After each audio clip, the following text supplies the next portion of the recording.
Donc on va s'intéresser aujourd'hui à la correction du 29, page 408. On a une variable t qui suit une loi normale sans trait réduit, donc sans trait en 0. On sait que la probabilité que t soit entre moins u et u est égale à 0,3. Donc cette zone-là fait 0,3 en termes d'air. On vous demande quelle est la probabilité que t soit compris entre 0 et u. Donc par symétrie, on se rend bien compte que la probabilité que t soit compris entre 0 et u est la moitié de la probabilité que t soit compris entre moins u et u. Donc pour avoir cette probabilité, il suffira de faire 0,3 divisé par 2, c'est-à-dire 0,15.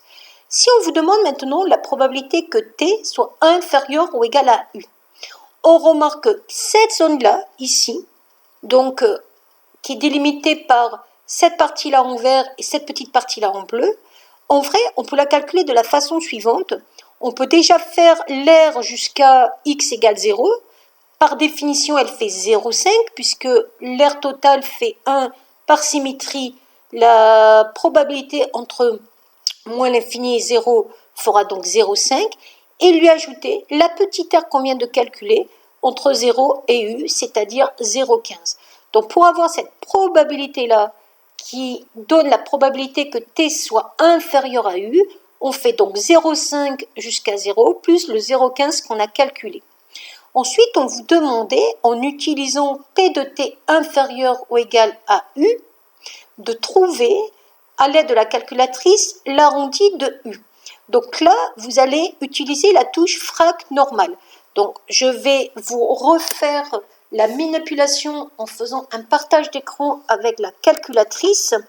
Donc ici, vous avez donc la touche frac normale ou inverse normale à utiliser. Donc je vais dans seconde distribution.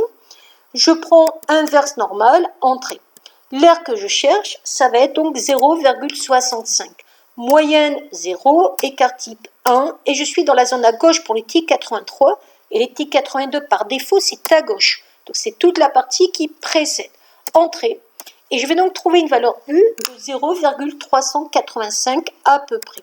Donc c'est comme ça que vous allez retrouver la valeur correspondante en utilisant la touche inverse normale de votre calculatrice. Voilà.